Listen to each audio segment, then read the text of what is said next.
January 16th was the first day I woke up without stalking my ex-boyfriend's social media updates. I knew that. 6 months after the breakup, I had finally made it through the withdrawal period. That day, I deleted all my burner accounts. Relief came suddenly, and there was no need to post anything to prove that I had let go. But Sam couldn't sit still anymore. His profile picture kept appearing again and again in my visitor records. At last, he couldn't hold back and called me, "Zoe, I regret it." Chapter 1. When Sam's call came in, I froze for a moment. During the first 3 months after the breakup, every night before going to sleep, I turned my phone volume all the way up, terrified of missing it. I had imagined countless times what it would be like when he called. How I would answer coldly. How I would hear him say, "I regret it." How I would casually reply with, "Oh, really?" and then hang up.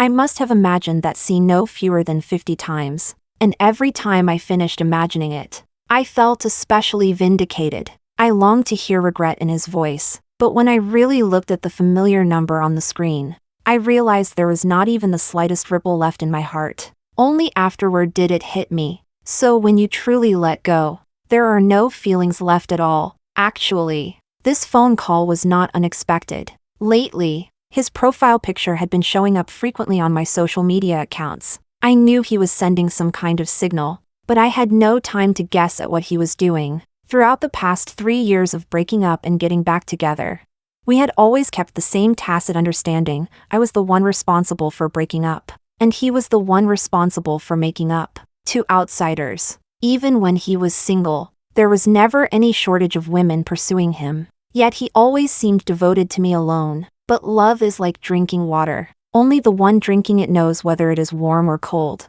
Only I knew the bitterness hidden inside it. As for Sam, how should I put it? He seemed to indulge my every whim, but in fact he was someone with extremely rigid principles. His principle was this: if he was willing to give it, you did not need to ask. If he was unwilling to give it, asking was useless. One time, I had a fever of 38.5 degrees Celsius and texted him that I felt awful. He replied instantly, "I'm on my way." Half an hour later, he showed up at my door carrying medicine and porridge, fed me, and stayed by my side the entire night. But he was also the same man. After we had a falling out, I refused to answer his call, and after that, he never called again. After a week of Cold War, he showed up at my door, sometimes with an expensive bracelet watch, sometimes with a hard-to-get bag, sometimes with plane tickets to a country I had casually mentioned wanting to visit. He would appear with gifts as if nothing had happened, as attentive and generous as ever. When I tried to communicate and solve the problem behind our Cold War, he said calmly, "Zoe, I didn't come to see you so we could keep arguing." He indulged my every whim, but only in the part he was willing to give. He lived with an ease that made people envy him. Ever since childhood, whatever he wanted came to him easily. So if something required exhausting effort to obtain, he did not want it either. This was not aloofness. It was laziness. He could be very thoughtful toward me, yet he was too lazy to put thought into solving problems. He let me process my emotions on my own. By the time time had dulled everything, I could no longer even remember what we had originally fought about. Little by little, we began to habitually use Cold War to solve our problems. The last time we fought, I spent the entire dinner glued to my phone and only spoke up once we were in the car. I asked him, "Can you not be like this in the future?" He did not say anything and lowered his head to turn on my heated seat. "I'm talking to you. I heard you." He looked up at me, his calm gaze so steady it made my chest tighten. "But what am I supposed to say? Say I'm sorry. I was wrong? Then you'd definitely think I was just brushing you off. Say I don't think there's any problem? Then you'd be even angrier. So what am I supposed to say?" I froze. When two people clearly think differently, and saying it out loud will definitely lead to an argument, then why say anything at all? He fastened my seat belt for me. "If you don't have anything to say, then don't say anything for now. Wait until you've thought it through yourself." That night, I sat alone in the living room until 3 in the morning. After he got home, he did not send me a single message. 3 days later, he came to see me with a Tiffany necklace, as though nothing had happened. "Hungry?" I'll take you out for Japanese food. I took the necklace, and after only a few words, we started arguing again. Sam was silent for a long time and rubbed his brow. Then he said flatly, "How about we split up?" At that moment, I was a little stunned. It was unexpected, yet not unexpected. I am the kind of person who is very prideful in a relationship. Even if I am miserable and dying of regret, I still refuse to ask someone to stay. If the other person takes one step back, I will retreat 100. I said, "Okay." Without saying a word, he transferred me 200,000 yuan. What does that mean?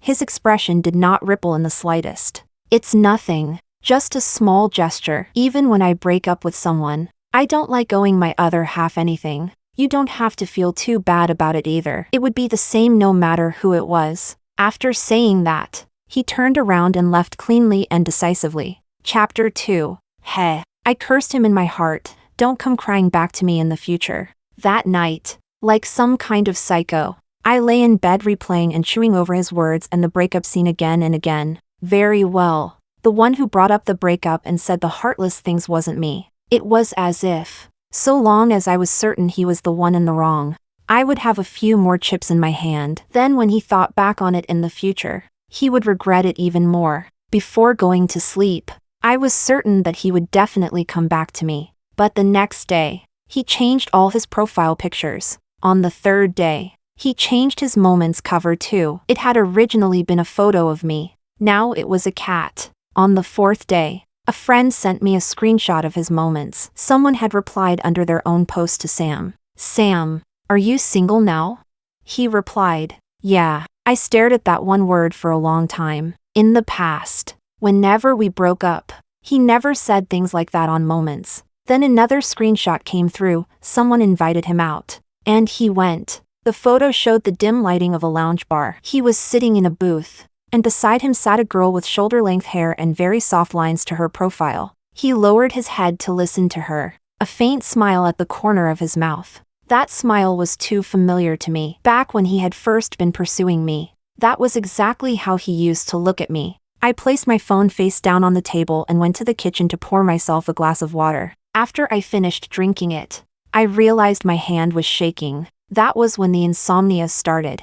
In that instant, I knew that this time, he probably really did want to break things off for good. That was when it began. I could not stop myself from posting melodramatic words late at night, only to delete them again the next day, afraid he might see them, and afraid he might not. On my birthday in January, my friends organized a gathering. The venue had been pulled through connections by a friend, a very quiet lounge bar that had been cleared out for a private booking. I knew what my friend had in mind. She had let the news slip out because she wanted Sam to come. I did not stop her. From 8 in the evening to 10 at night, we waited. The candles were lit 3 times. Photos were taken, and then they were blown out again. The cake was cut and handed around. We listened to 7 or 8 songs and drank 3 or 4 glasses. He did not come. My friend called him behind my back, lowering her voice. "Sam, it's Zoe's birthday today. Aren't you coming?"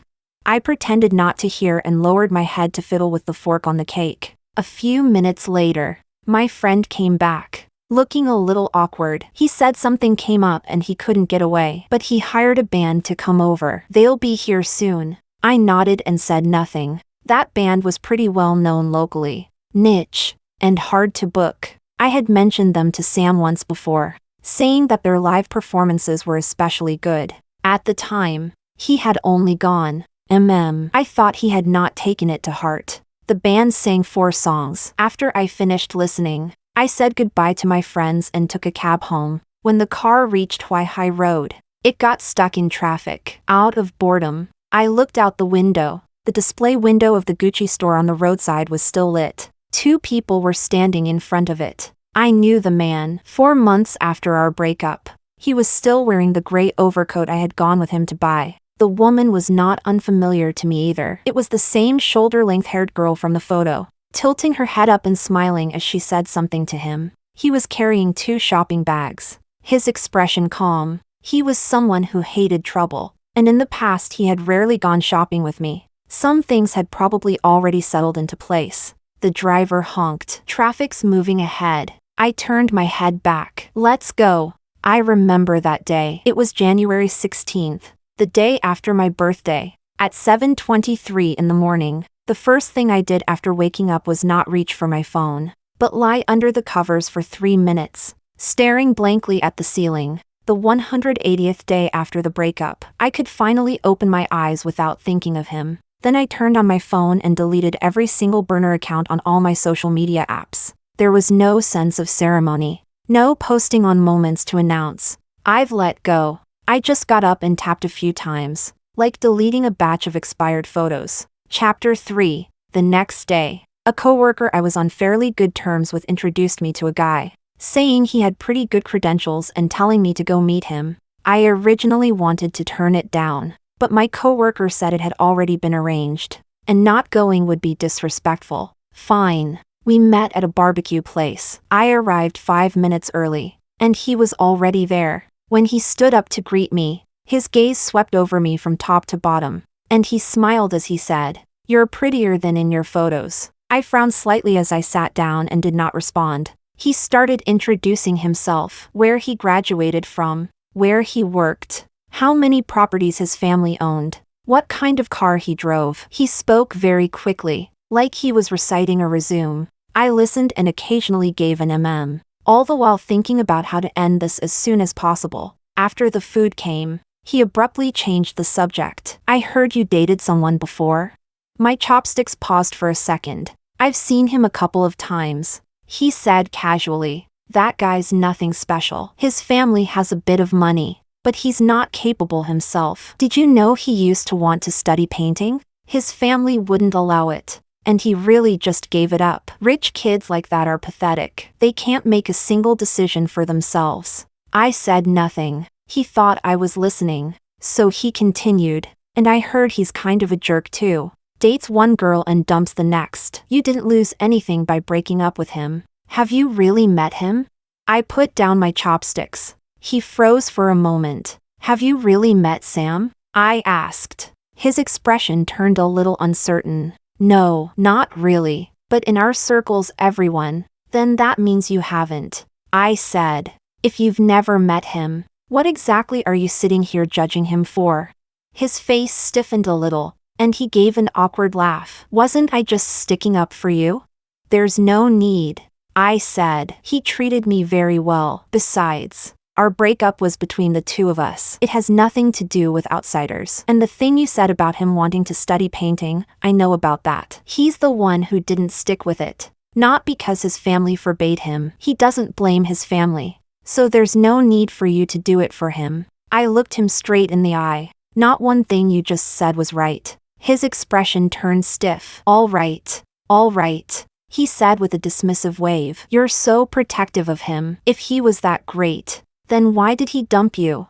I said. "Those things don't contradict each other. Him dumping me and him treating me well don't contradict each other." But I knew perfectly well that he did not understand. People like him see everything in black and white. If you're together, then it's good. If you break up, then the guy is trash. But I knew it was not like that. I had been with Sam for 3 years. I knew what kind of person he was. He might not know how to manage an intimate relationship, but I had never thought he was a jerk. A jerk is the kind who lies to you, plays you, uses you up, and throws you away. He wasn't like that. He genuinely wanted to be good to me. It was just that some things could not be changed. I had never thought Sam was a jerk. He froze when he heard what I said. "So you see," I said, picking up my chopsticks and taking a piece of candied eggplant. "You know nothing, and yet you talked all night." His expression changed several times, and in the end he forced out a smile. "Fine.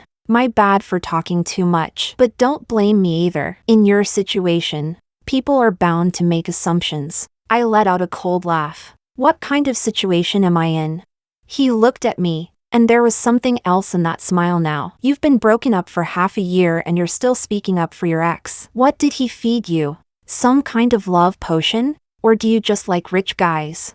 I said nothing. He thought he had hit a nerve, so his tone relaxed even more. "I'll just be blunt. With your circumstances, Finding someone like me is already pretty good. A guy like Sam was only ever messing around. You think he was really going to marry you? Look at his family background. Then look at yours. Are you maybe really bitter about him?" I cut him off, and he froze for a second. "What?"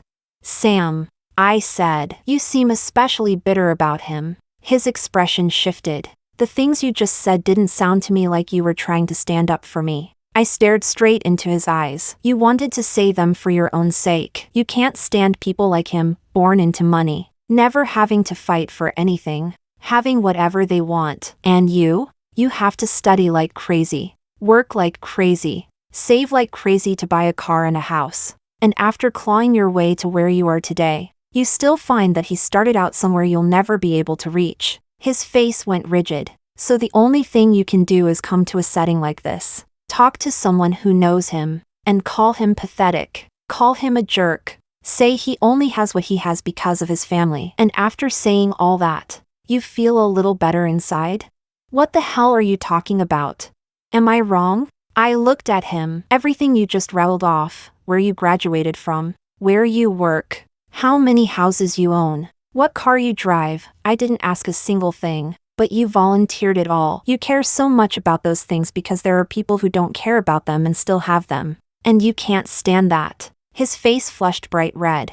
"I've seen plenty like you," I said, picking up my bag. "You can't break into the circles you want. So you love saying other people are no good. Once you've said it, it's like you've somehow made yourself superior." I stood up. He stood up too. His lips moved, but not a single word came out. "That's enough," I said. "Dinner's on me. After all, it costs money to drive out here." I started walking toward the door. Behind me, I heard him curse. "Who the hell are you putting on an act for? You're a cheap piece of leftovers who got dumped and played out. And now you think you get to be picky?"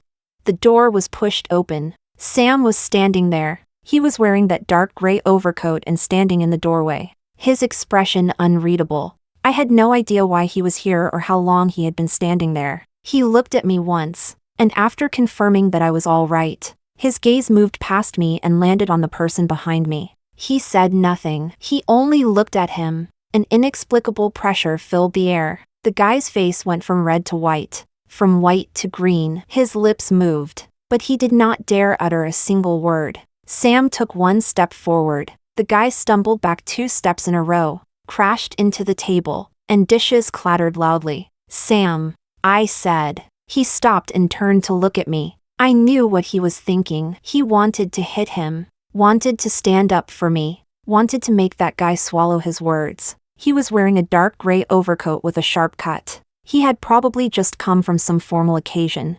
I had no idea why he was here, but with one glance, I could tell he was here to discuss business. Dressed like this, at this hour, he was probably supposed to head to the reception area of the private room next door. He saw me, his gaze resting on me for a second to confirm that I was all right, and then moved past me to land on the person behind me. I knew that look. Calm, faint, but with something suppressed underneath it. He was genuinely angry. Before he came in, he must have already heard something, but I did not want him stepping in for me at a time like this. The people waiting for him in the private room next door, whether business partners or whoever else they were, this was not the moment for him to get dragged into something like this. I stepped forward and blocked his line of sight. "It's fine," I said. "Let's go." He lowered his head to look at me. 1 second. 2 seconds. The man beside us had backed himself into the corner and did not dare make a sound. "We're leaving," I said, tugging lightly at his sleeve. He lowered his head and glanced at my hand, then lifted his head and looked at that man again. That glance was brief, but the man shrank back even more. "She said we're leaving, so I'm listening. Next time you talk, weigh your words yourself." Then he turned around and walked out with me. Chapter 4. The hallway lighting was warm. He walked beside me, his overcoat brushing lightly against my arm. I said nothing, and neither did he. When we reached the elevator, he suddenly stopped. "How did you get here?" "By cab." He paused for a moment, then said seriously, "Wait for me 10 minutes. I'll drive you." His gaze flicked toward the deeper end of the hallway. That was where the private rooms were. A middle-aged man in a suit was standing there by the door, and behind him stood a young woman who was looking this way with a strange expression. I recognized her. She was the one from last time in front of the Gucci display window on Huaihai Road. So she was the daughter of a business partner. It's raining outside. Go wait in the car first. After saying that, he took off his coat and draped it over my shoulders, then handed me the car keys. The coat was fairly heavy and still carried his body warmth. I stood there, after watching his back disappear into the distance. I took the coat off, draped it over my arm, and walked to the front desk. Hello, could you please pass this to Mr. Sam? I placed the coat and the keys together on the counter. The girl at the front desk froze for a second. May I ask who you are?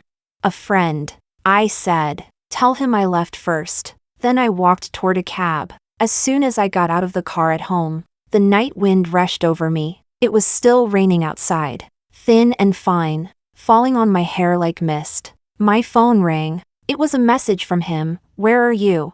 I looked at that line of text and thought for 3 seconds. I did not reply. Chapter 5. That very night, once my friend found out that the guy she had introduced had spoken so recklessly, she kept sending messages to apologize. I did not reply to those either. Who knew that early the next morning, she would show up at my door carrying big bags and small ones. When I opened the door, I froze for a second. Her expression was awkward. In her hands were fruit, bird's nest, and a box of tea that looked expensive at first glance. What's all this for? She peeked inside. Can I come in and talk?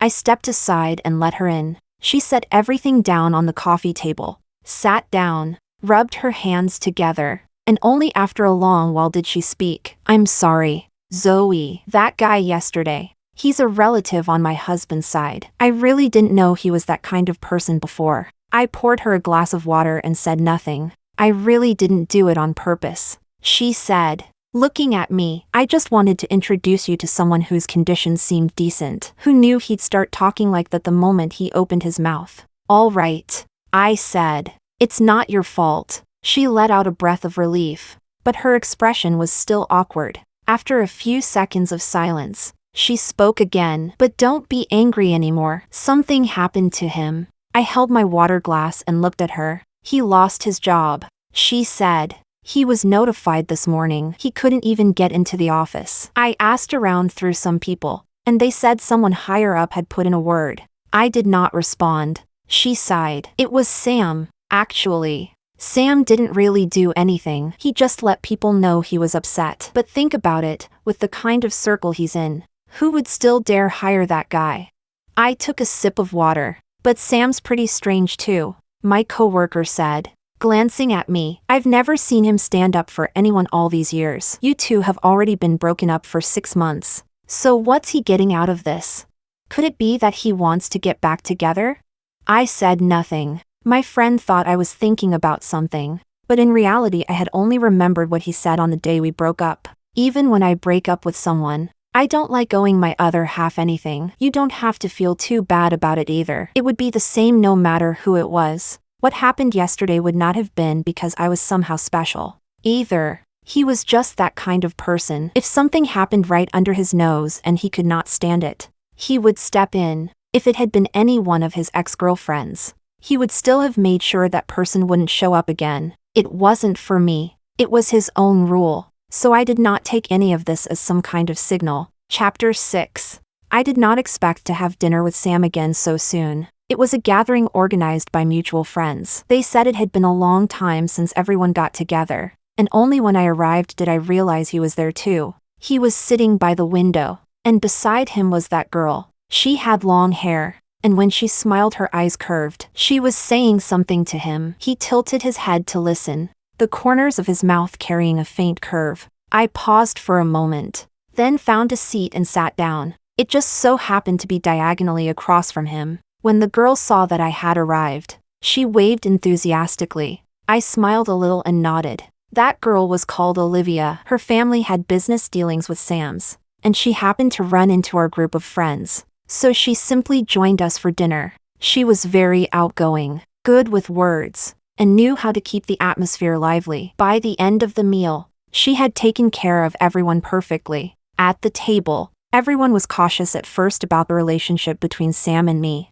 afraid of bringing up something they should not mention. Later, because Olivia got the mood going, things gradually became more relaxed and cheerful. From the corner of my eye, I looked at Sam. Today he was wearing a dark gray sweater, with the cuffs rolled up slightly. Olivia put food on his plate, and he said, "Thanks." Olivia asked him questions, and he answered seriously. When Olivia smiled, he smiled too. It was not the kind of smile people wear for social niceties. He was genuinely smiling. As I looked at that scene, I suddenly thought of when I had first met him. Back then, it had also been at a dinner gathering. Sam had been surrounded by a crowd. Some people were toasting him. Some were handing him water. Some were leaning close to say things in his ear. He leaned back in his chair, looking relaxed and careless, a faint curve at the corner of his mouth, as if he were listening, and yet as if none of it was really sinking in. A very pretty girl sat beside him. I did not know whose guest she was,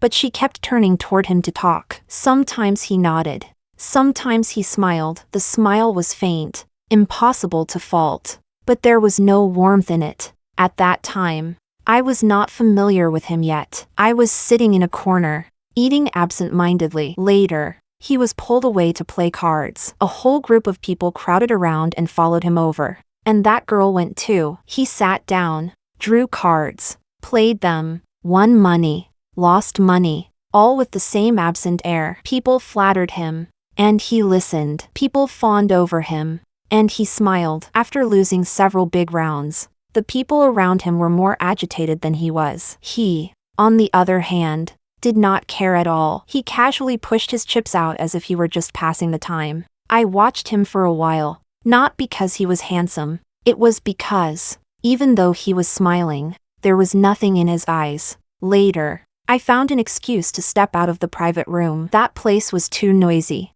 Staying there too long made me feel stifled. Only when I got to the door did I realize I had forgotten my phone. So I turned back. At the corner of the hallway, someone was leaning against the wall. Sam. He was standing there alone, a cigarette between his fingers, its glow flickering on and off. The hallway lighting was dim and yellow, falling across the side of his face. His features looked sharply defined, but I could not make out his expression clearly. All I could see was that he had his head lowered, as if he were thinking about something, or as if he were thinking about nothing at all. That sense of loneliness was even heavier than when he had been at the card table just now. I paused for a second, then prepared to walk past him and get my phone. Looking for this? He lifted his head. My phone was in his hand. I took it from him and nodded politely. "Thank you." Normally I should have left right away, but I did not move. I do not know why I did not move either. Maybe it was because the way he was leaning against the wall made him look too lonely. Maybe it was because I remembered the emptiness in his eyes at the card table just now. I said, "If you're unhappy, you can leave." He arched a brow, as if that had sparked a little interest. "What makes you say that?"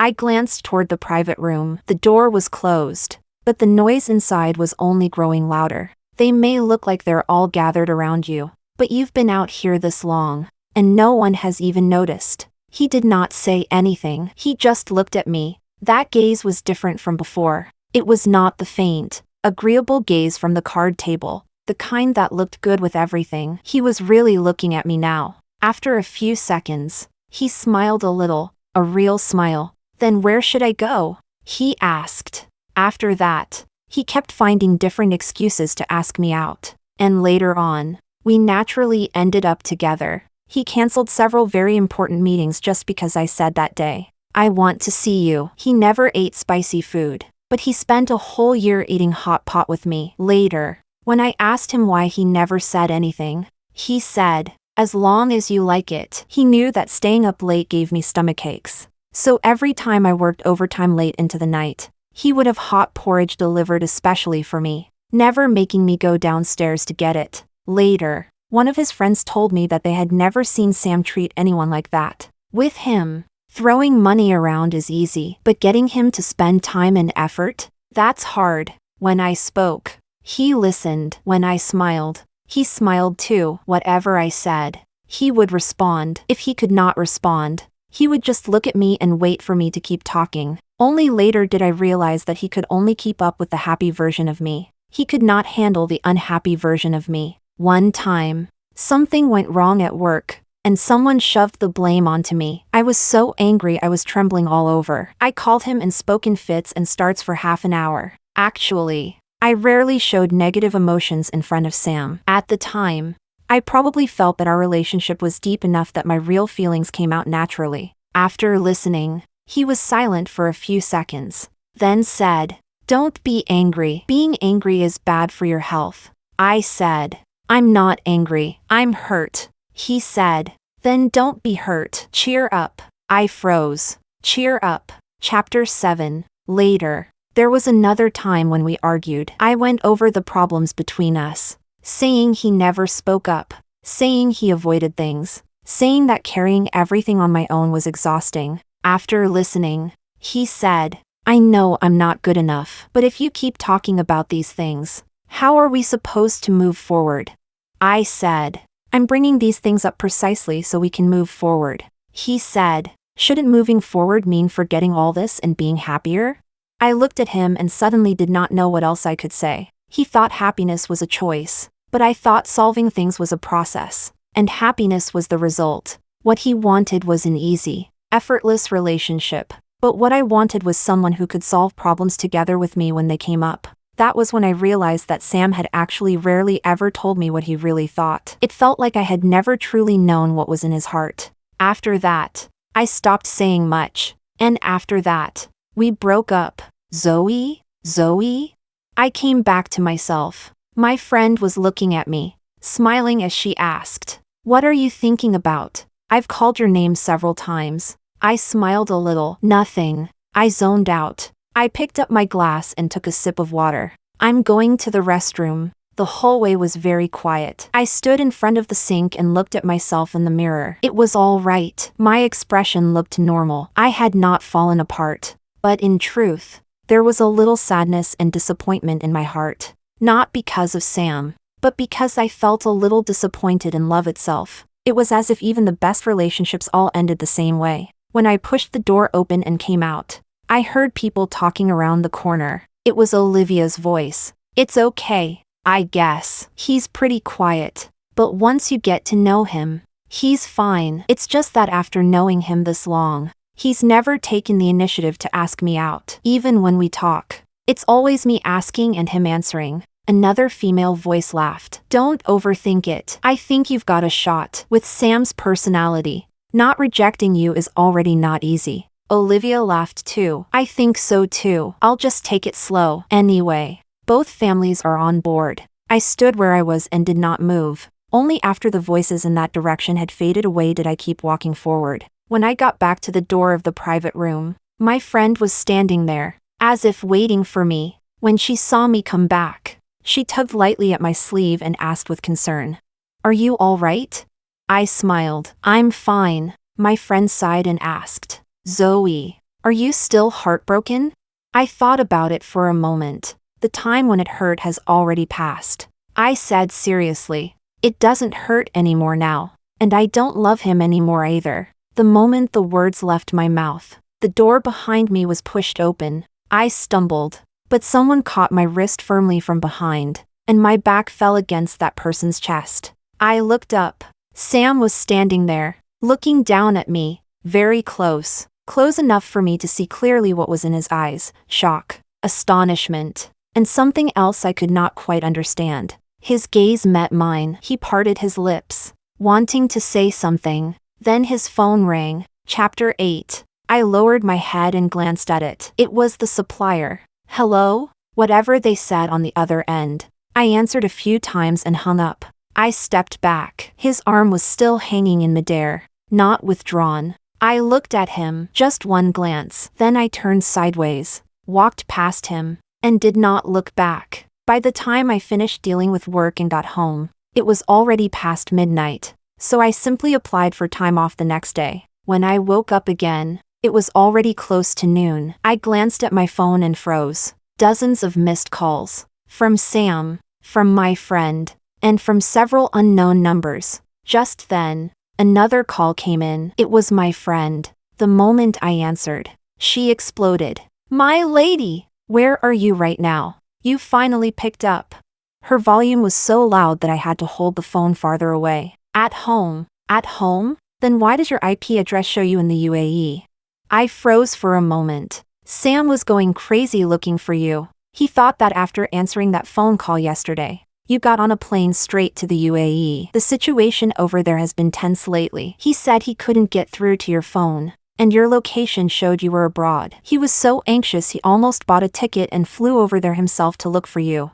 I parted my lips, and suddenly understood. Yesterday on the phone, the supplier had said, "We're leaving today," and I had replied, "I'll come over right away." On top of that, because of my usual work habits, I had my VPN on, so my IP address had automatically jumped overseas. A complete accident. Didn't it occur to him to ask at the company? One question and he would have known I wasn't on a business trip at all. My friend was silent for a second. "Zoe." Her voice suddenly dropped. "Do you know something? The first person he called was me, asking where you were." I said I didn't know. Then he started asking whether you'd said recently that you were going abroad, whether you had mentioned anything dangerous, whether you'd been in a bad mood. I said no, but he was still afraid just in case. After hanging up, he called again 10 minutes later and asked whether I remembered what color clothes you were wearing yesterday. He said he wanted to check the security cameras and see which direction you had gone.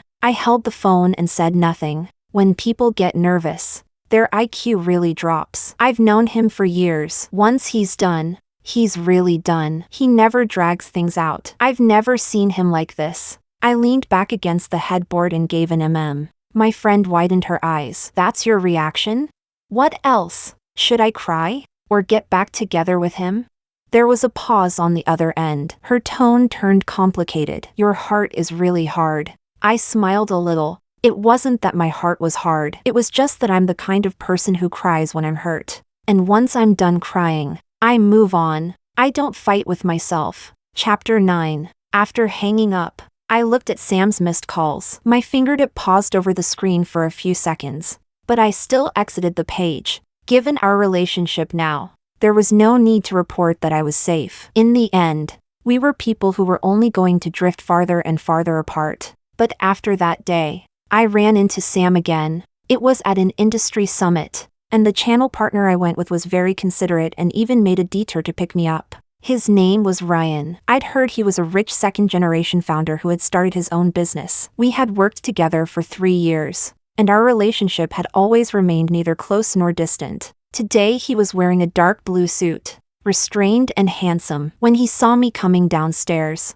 a flicker of amazement flashed across his eyes. He adjusted his rimless glasses and smiled. "You look beautiful today." I froze for a moment. In 3 years of work, I had rarely dressed like this in front of him. Most of the time, I wore professional work clothes. A style like today's really was a first. I nodded. "Thank you." Once we entered the venue, a setting like this naturally involved drinking and socializing. Ryan stayed by my side the whole time. When I greeted people, he stepped in at the right moment to block drinks for me. When someone kept talking endlessly, he stepped in at the right moment to pick up the conversation. When we ran into someone I did not want to deal with, he gave a light block and smoothly guided the person away. In 3 years of working together, this was the first time I realized he was this attentive. What I did not know was that Sam, from a distance, had taken in all of this. He was surrounded by people the whole time. This executive, that chairman, all carrying wine glasses and edging up to him. He handled them, nodding, clinking glasses, saying the proper social phrases, doing everything flawlessly. But when my peripheral vision drifted over, I realized his gaze kept straying in this direction. I ignored it and continued discussing projects with the few middle-aged men in front of me. Ryan stood beside me, occasionally adding a few words, but more often simply watching me speak. Sam had said before that I glowed when I was working, that my eyes shone and that I spoke with perfect clarity. Back then, he had liked watching me like this. A middle-aged man in a gray suit was speaking. "I truly admire Zoe's eye for things. Last year's project, so many people didn't dare touch it, and you saw through it at a glance." I smiled and answered politely, "I just got lucky." "It wasn't luck." Ryan cut in from beside me. I read her report. It was more forward-looking than all of ours. I turned my head to glance at him, the corner of my lips curving, just about to say something. Then suddenly, a steady male voice came from behind me. Zoe. Chapter 10. Several people turned around at the same time. When I saw him, my expression paused for a moment. Mr. Sam. I nodded, polite as if I were greeting an ordinary business partner. Sam did not respond to my greeting. He looked at those middle-aged men, and in the end his gaze stopped on Ryan. Then he suddenly said, "His judgment is indeed good, but the information on that project back then was something I specifically passed on to her." The air went still for a second. Several people looked at one another, their eyes moving back and forth between me and Sam. With that tone and those words, it was hard not to read too much into it. Why did it sound so much like he was staking a claim? I lifted my eyes and looked at him. Childish. But I still smiled and said calmly, "It was for work, Mr. Sam had information on his end, and we had judgment on ours. It was a mutually beneficial collaboration." With a few light words, I turned past on into collaboration. I cleanly stripped away all the vague, hard to define undertones. The people beside us got the message. Someone laughed and smoothed things over. Of course, Miss Zoe is a professional. Everyone in the industry knows that. Ryan had watched the whole scene from the side. He said nothing, only curled his lips slightly. Then he picked up his glass and nodded to me. "I'm going to get us some more drinks. Excuse me for a moment." Chapter 11. After Ryan left, I left too. I had only taken a few steps when Sam followed me and blocked my way. I looked at him. "Do you need something?" His voice sounded a little indistinct. "You didn't answer my calls because of him?" I remembered that phone call and felt there was no need to explain, so I simply let him misunderstand. I did not know whether he had not heard me clearly, but he said nothing, nor did he move aside. I stared at him. "I still have some work to take care of, so I'm leaving first." "Mr. Sam, why?" When he asked that question, his voice was hoarse. "We've been broken up for half a year. Do I need a reason to be seeing someone?" He answered, "No." After that day, I never saw Sam again. It was only later that I heard about this from a friend, who was very emotional when she told me. At a dinner gathering, someone asked him why he had gotten thinner lately, and he said, "I broke up. I feel awful." My friend froze on the spot. He had never revealed his own emotions before. Everyone immediately started showing concern and comforting him, but Sam said that after speaking it out loud, it seemed like it did not hurt as much anymore. So when painful emotions are received, the pain becomes smaller. He suddenly remembered how I had once shared my sadness with him, and how unmoved he had been at the time. It was not that he had not wanted to respond. He simply had not known what to say. After returning home, Sam sat at the dining table for 2 hours. The food in front of him was barely touched. Today was a family dinner. His father sat at the head of the table, taking the occasional phone call, his tone switching from courteous to commanding and back to courteous again. And in the course of one meal, he closed 2 business deals. His mother sat opposite him, spending most of the time replying to messages, only lifting her head once in a while to look at him and say, "Eat more." His younger female cousin was there too. She was in her senior year of college and looking for a job. At the dinner table, she cautiously mentioned that she wanted to work in new media, but before she could finish, her uncle cut her off. "That's unreliable. I've already arranged a job for you at a bank." His cousin lowered her head and said, "Okay." Looking at the side of her face, Sam suddenly thought of himself many years ago. Back in high school, he had once wanted to study art. It was not just a passing thought. He had genuinely liked it. He was pretty good at drawing too. His teacher had said he had some talent. That summer, he saved up a whole stack of drawings, picked one evening, and took them to show his father. His father was looking at reports and did not even lift his head. "What would you study that for? How are you going to make a living in the future?" He said, "I like it." Only then did his father lift his head and look at him. Sam still remembered that look to this day. It was not anger, and it was not disappointment. It was a calm sort of puzzlement, as if he were looking at a child who had said something foolish. There are a lot of things you like. People can't just do whatever they want. He never brought it up again afterward. It was not out of spite. He had genuinely felt there was no point. He knew his father was doing it for his own good. And he also knew he could not win against him. Under those circumstances, the normal script would have been for him to fight back, to rebel, to fall out with his family and then chase his dream. But he did not. He had never had that kind of personality. He simply put the drawings away and tucked them into the deepest part of a drawer. As for where that stack of drawings went later, he did not know. Thinking of this, Sam suddenly wanted to laugh. He had a good family background, good looks, a respectable job, and a gentle personality in everyone's eyes. He had everything going for him, but no one had ever asked him what he wanted, and no one had ever dealt with his bad emotions, except Zoe. But what did he want? Even he himself was beginning to forget. Chapter 12. When the dinner ended, his uncle patted him on the shoulder and said, "Not bad. You're a steady young man." His father nodded beside him, wearing an expression Sam knew all too well. It was the kind of satisfaction that said, "This is my son. I raised him well." He smiled, exchanged social niceties, and said his goodbyes appropriately, like a qualified son of the family. On the drive back, he suddenly felt a strong urge to call Zoe. It was not the kind of "I miss you" feeling. It was something much stranger. He wanted to talk to her, to hear her voice, no matter what she said. He wanted to hear her call his name. She used to say, "Can you stop bottling everything up? Can you tell me what you're thinking?" Back then, he never knew how to answer. In the education he had received since childhood, there had never been any lesson called talking to someone about what's in your heart. All he knew was how to be good to someone, remember what she liked to eat, pick her up when it rained, bring her late-night food when she worked overtime. He could do all of those things, and he did them very well. But those were not what she wanted. Or rather, not only those. She had said it many times. Every time. He understood.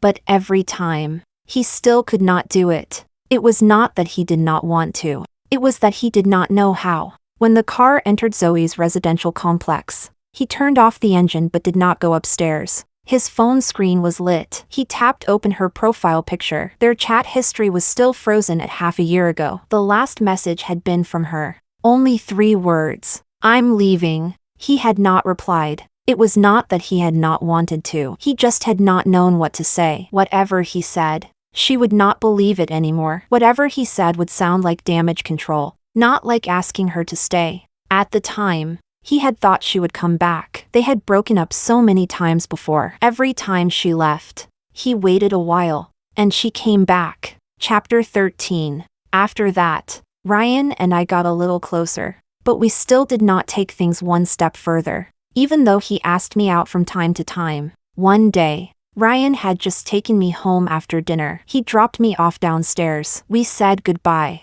I went upstairs, stepped out of the elevator. The hallway light was off. I had just taken out my phone to use as a light when a figure moved over from the side. I jumped in fright, just about to scream. A finger lightly pressed against my lips. The light came on. Sam. He was leaning against the wall by my door, the corners of his eyes tinged red, his body swaying slightly. "You've been drinking?" He did not answer. He just looked at me for several seconds, then took a piece of paper out of his coat pocket, folded into quarters, the edges rough, as if it had been unfolded and refolded many times. Without blinking, he looked at me. I was sorting through some things today, and I found this. I lowered my eyes and looked at it. It was my handwriting, ballpoint pen, crooked and messy, like a primary school kid writing an essay. Title: 10 Reasons I Hate Sam. 1. He never says what he's really thinking, no matter what you ask. It's always "I'm fine. It's okay. Don't worry about it." 2. He's too calm when we argue, like he's observing instead of taking part. I remembered it. It was from that argument, when I got drunk, could not sleep in the middle of the night, and got up to write it. Later, after we made up, he found it while tidying up. I snatched it away as fast as I could and said it was a classified document. After that, I forgot all about it. He looked at me, his voice hoarse. I read it over and over again twice. The words were all crooked and messy, but every stroke was pressed down hard. Like you were angry while you were writing. He paused. How was it that I just didn't take it seriously back then? Chapter 14. I said nothing. He continued. When I was about to put it back, I turned it over and only then realized. He flipped the paper over and held it out in front of me. There was writing on the back too. The title had only 2 words, like, below it. Line after line was packed densely together, crammed full. Some places had been revised. Some words had been written and then crossed out, as if I had thought for a long time before finally putting them down. I like the way you wait for me to get off work. I like the way you make porridge for me. The way you look at me when you lower your head. The tone you use when you call me Zoe. The words became denser and denser, more rushed as they went on, until by the end it was almost like I was filling cracks. At the very bottom of the page, there was one line of tiny writing, smaller than all the others, as if it had been added later. It's too hard to hate you. I thought about it all night and only came up with 10. Liking you. Once I start thinking, I can think of 100. Am I beyond saving?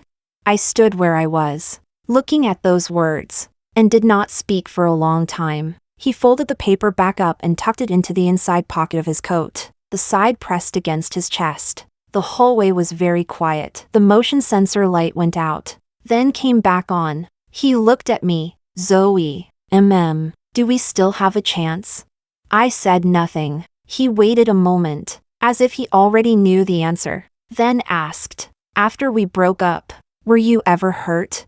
I looked at him. The corners of his eyes were still red, and his body was still swaying a little, but what was in his eyes was clear. Chapter 15. I thought for a moment. I was hurt. How did you get better? During those 3 months after we broke up, I couldn't sleep at night, couldn't get up in the morning, and everything I ate made me want to throw up. I took a week off and stayed home in bed. Later, I realized that wouldn't work. The rent had to be paid. Work had to be done. Life had to go on. And then I got better. I paused for a moment and added. But I didn't get better all at once. I got better little by little. One morning, I woke up and realized that the first thing I wanted to do wasn't reach for my phone to see whether you had posted anything, but to think about what to eat for breakfast. At that moment, I knew I had made it through. After hearing that, he didn't speak for a long time. The hallway went dark again for an instant, and then the light came back on. He suddenly took a few steps forward. He was very close to me. He said, back then, I didn't know you would hurt like that. I thought that being with me had always made you unhappy. I looked at him. Sam, you've had too much to drink. Not that much. He said, I know exactly what I'm saying. The hallway light suddenly went out. The light was gone. In the darkness, he suddenly moved closer. I was pressed against the wall. His breath came down over me, his lips very close to mine, carrying the scent of alcohol. Warm, hurried. I'm sorry. I heard the tremor in his voice. I feel so awful. 1 second. 2 seconds. I pushed him away. You'll get better. The moment the door closed, I heard a very soft voice behind me. I won't. I stood inside the door for a few seconds. Then I changed my shoes, turned on the light, poured myself some water, and took a shower. Like every ordinary night,